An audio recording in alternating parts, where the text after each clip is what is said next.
प्रधानमंत्री नरेंद्र मोदी सामने खड़े होते हैं। उसी रात कैबिनेट कमेटी ऑन सिक्योरिटी की मीटिंग बुला ली जाती है। वासे ने उसे 50 लाख पाकिस्तानी रुपये दिए। ये घर सईद के घर से बेहद नजदीक था। रॉ के एजेंट नावेद के घर आने जाने लगे। नावेद के खाते में 15 करोड़ रुपए ट्रांसफर कर दिए जाते हैं। अफगानिस्तान से एक आदमी को चुपचाप पाकिस्तान लाया गया। धमाके की आवाज सुनते ही सईद पूरी तरह घबरा जाता है। नवंबर 2019 में प्रधानमंत्री आवास के बाहर सुरक्षा असाधारण रूप से कड़ी थी। आधी रात को एक गाड़ी अंदर दाखिल होती है। गाड़ी से उतरते हैं रॉ चीफ सामंत गोयल। उनके हाथ में एक मोटी फाइल होती है जिस पर लाल अक्षरों में लिखा होता है कॉन्फिडेंशियल। करीब 15 मिनट इंतजार के बाद कमरे का दरवाजा खुलता है। प्रधानमंत्री नरेंद्र मोदी सामने खड़े होते हैं और पूछते हैं कि इतनी रात को आने की क्या जरूरत पड़ गई। सामंत गोयल कहते हैं, सर, हमने हाफिज सईद को ढूंढ लिया है। हफीज सईद 26 नवंबर का मास्टरमाइंड जिसके वजह से मुंबई में की मासूम लोग मारे गए थे। हफीज सईद का नाम सुनकर प्रधानमंत्री ने तुरंत एक मीटिंग बुलाई। उसी रात कैबिनेट कमेटी ऑन सिक्योरिटी की मीटिंग बुला ली जाती है। टेबल पर प्रधानमंत्री नरेंद्र मोदी, गृह मंत्री, विदेश मंत्री, NSA अजीत डोभाल और रॉ चीफ सामंत गोयल मौजूद होते हैं। गोयल फाइल खोलते हैं और हाफिज सईद की तस्वीरें, वॉइस सैंपल और इंटेलिजेंस रिपोर्ट्स सामने रखते हैं। वो बताते हैं कि अब UN में गुहार लगाने या अमेरिका से पाकिस्तान पर दबाव बनाने का समय निकल चुका है। अब भारत को खुद ऑपरेशन करना होगा। जैसे ही ऑपरेशन शब्द सुनाई देता है, प्रधानमंत्री पूछते हैं कि ऑपरेशन से उनका क्या मतलब है। गोयल साफ शब्दों में जवाब देते हैं कि हाफिज सईद को पाकिस्तान में उसके ISI आकाओं के सामने मौत के घाट उतारा जाएगा।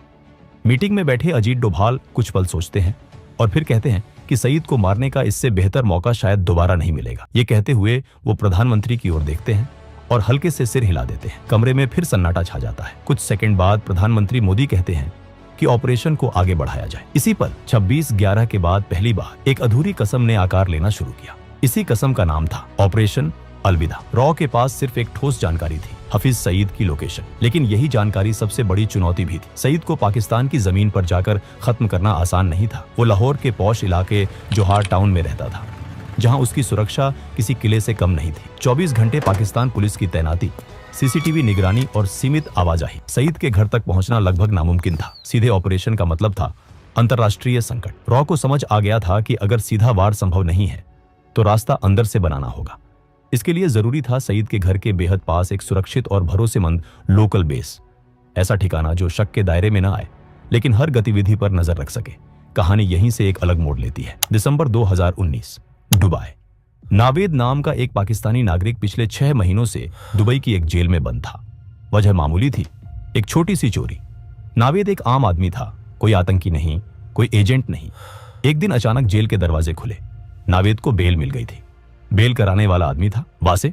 जेल से बाहर निकलते ही नावेद ने हैरानी में पूछा कि उसने उसकी मदद क्यों की। वासे ने कहा, मुझे तुम्हारी जरूरत है।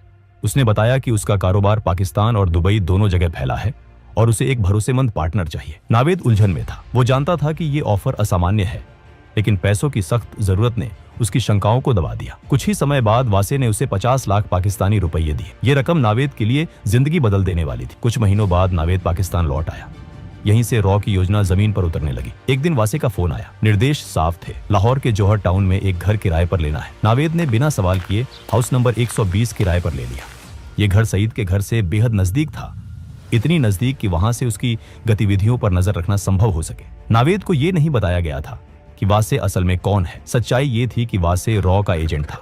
जो बेस रॉ महीनों से ढूंढ रही थी वो अब नावेद के घर के रूप में मिल चुका था। इसके बाद रॉ के एजेंट अलग अलग समय पर नावेद के घर आने जाने लगे, कभी कुछ दिनों के लिए, कभी कुछ हफ्तों के लिए। नावेद ने कभी सवाल नहीं किए, वो वही करता रहा जो वासे कहता था। अगले 6 महीनों में रॉ के एजेंट्स ने हफीज सईद की हर गतिविधि को बेहद बारीकी से ट्रैक किया। उसके घर के बाहर क्या हो रहा है, घर के अंदर कौन आ जा रहा है, किस समय कौन सी हलचल होती है, ये सारी जानकारी मिनट दर मिनट दर्ज की जाती रही। जौहर टाउन में बना वो गुप्त ठिकाना अब पूरी तरह काम करने लगा था। ये सारी इंटेलिजेंस लगातार भारत भेजी जा रही थी। दिल्ली में बैठे रॉ चीफ सामंत गोयल हर अपडेट पर नजर रखे हुए थे। ऑपरेशन अब अपने आखिरी चरण के बेहद करीब पहुंच चुका है। इस दौरान एक बात किसी के ध्यान में नहीं आई। नावेद हफ्ते में एक बार अपने परिवार से मिलने जाता था। ये उसकी सामान्य दिनचर्या का हिस्सा था, इसलिए रॉ के एजेंट्स ने इस पर ज्यादा ध्यान नहीं दी। उन्हें लगा कि ये एक आम आदमी की आम जिंदगी है।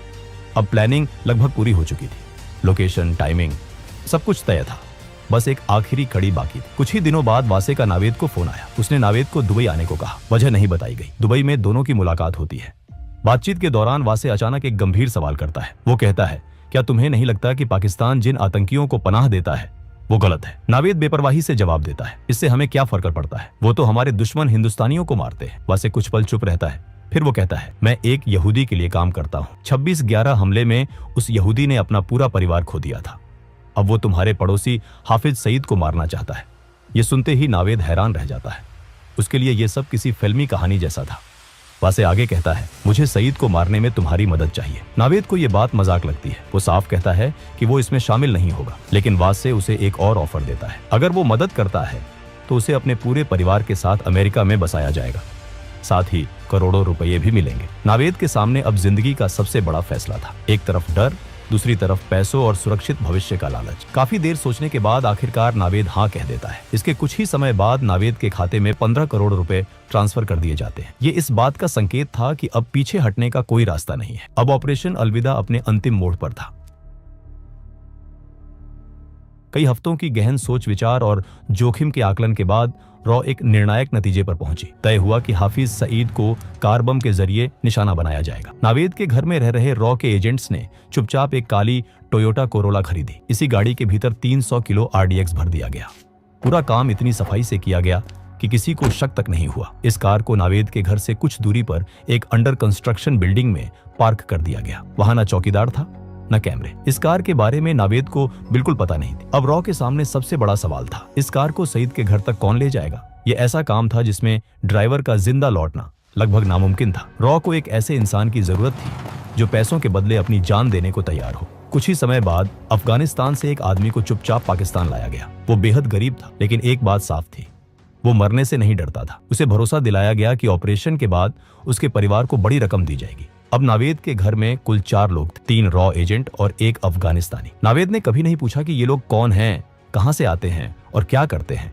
वो वही करता रहा जो उसे वासे कहता था। रॉ का प्लान अब तक बिना किसी रुकावट के आगे बढ़ रहा था, लेकिन हर ऑपरेशन में एक ऐसा पल आता है जहां सब कुछ अचानक बदल जाता है। 13 मई 2021 वासे, जो इस पूरे नेटवर्क की सबसे अहम कड़ी था, नई दिल्ली में अपने परिवार के साथ ईद मनाने आया हुआ था। त्योहार के बाद वो अगले ही दिन दुबई लौटने के लिए घर से निकलता है। रास्ते में अचानक उसे चक्कर आता है। वो संभल नहीं पाता और जमीन पर गिर पड़ता है। तुरंत उसे अस्पताल ले जाया जाता है। शुरुआती जांच में डॉक्टरों को पता चलता है कि वो कई दिनों से तेज बुखार से पीड़ित था। कोविड टेस्ट कराया जाता है, रिपोर्ट पॉजिटिव आती है। हालत तेजी से बिगड़ती है और वासे को ICU में शिफ्ट कर दिया जाता है। अगले 2 दिन वो जिंदगी और मौत के बीच जूझता रहता है। आखिरकार रॉ का ये जाबाज और बेहद अहम एजेंट दुनिया को हमेशा के लिए अलविदा कह देता है। जैसे ही ये खबर रॉ हेडक्वार्टर्स पहुंचती है, वहां भूचाल आ जाता है। वैसे सिर्फ एक एजेंट नहीं था, वही नावेद को संभालता था। उसकी मौत का मतलब था कि पूरा ऑपरेशन फेल। वही दूसरी तरफ नावेद की आदत थी कि वो हफ्ते में एक बार अपने परिवार से मिलने लाहौर से बाहर निकलता था। लेकिन इस बार कहानी कुछ और ही थी। इस बार नावेद की गाड़ी सीधे एक हाई रैंकिंग ISI ऑफिसर के घर पर जाकर रुकी। असल सच्चाई ये थी कि नावेद कभी पूरी तरह ईमानदार नहीं था।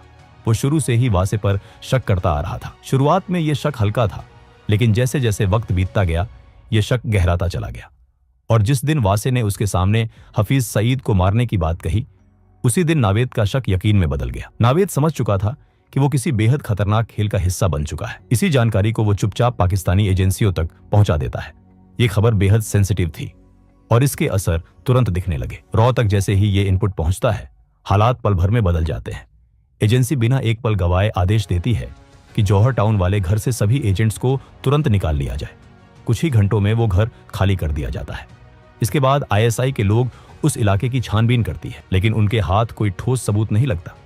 अब रॉ के सामने सबसे बड़ी दुविधा खड़ी हो जाती है। महीनों की मेहनत, रिस्क और तैयारी, सब कुछ दांव पर लगा था।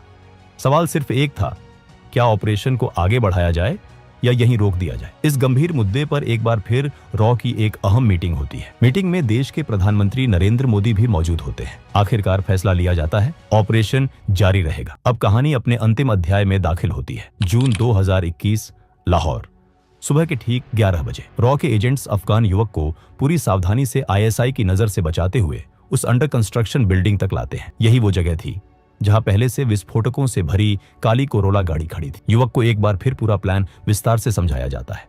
कहाँ जाना है, कितनी दूरी है और क्या करना है, सब कुछ। युवक शांत था, उसे पता था कि वो वापस नहीं लौटेगा।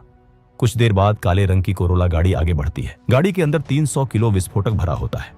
कार तेज रफ्तार में सड़क पर दौड़ने लगती है।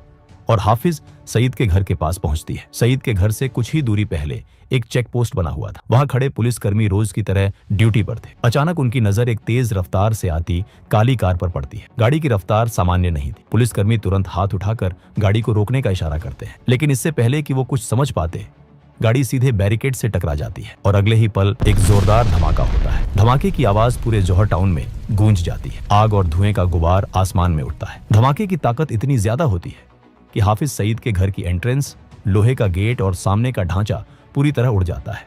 जो इंसान सालों से भारत में मासूम लोगों की जान लेता आया था, उसी के घर आज मौत दस्तक दे चुकी थी। धमाके की आवाज सुनते ही सईद पूरी तरह घबरा जाता है। उसे समझ नहीं आता कि क्या हो रहा है। डर के मारे वो अपने घर के अंदर सोफे के नीचे छुप जाता है। उसका शरीर कांप रहा होता है। पहली बार उसे एहसास होता है कि खतरा अब सिर्फ भारत तक सीमित नहीं है। हालांकि इस धमाके में सईद बच जाता है और इसी वजह से ऑपरेशन अलविदा अपने अंतिम उद्देश्य में पूरी तरह सफल नहीं हो पाता। लेकिन इस नाकामयाबी के बावजूद एक बात बिल्कुल साफ हो जाती है। सईद अब ये समझ चुका होता है कि वो रॉ से बच नहीं सकता। इस घटना के बाद पाकिस्तान में बैठे छोटे बड़े सभी आतंकियों तक एक साफ संदेश पहुंच जाता है। संदेश में कोई शब्द नहीं होते, लेकिन मतलब बिल्कुल साफ होता है। ये नया भारत है। नया भारत जो सिर्फ चेतावनी नहीं देता, नया भारत जो दुश्मन के घर में भी घुस सकता है और चुन चुन कर वार करने की ताकत रखता है। ऑपरेशन अलविदा भले ही अपने लक्ष्य को पूरी तरह हासिल न कर पाया हो, लेकिन उसने पाकिस्तान में बैठे आतंकियों की रूह कंपा दी। अब वो जान चुके थे कि सीमाएं सुरक्षा की गारंटी नहीं है। दोस्तों, ऑपरेशन अलविदा पर आपकी क्या राय है, हमें कमेंट में जरूर बताइए। अगर वीडियो आपको पसंद आया हो तो इसे ज्यादा से ज्यादा शेयर करें, वीडियो को लाइक करें और चैनल को सब्सक्राइब करना न भूलें।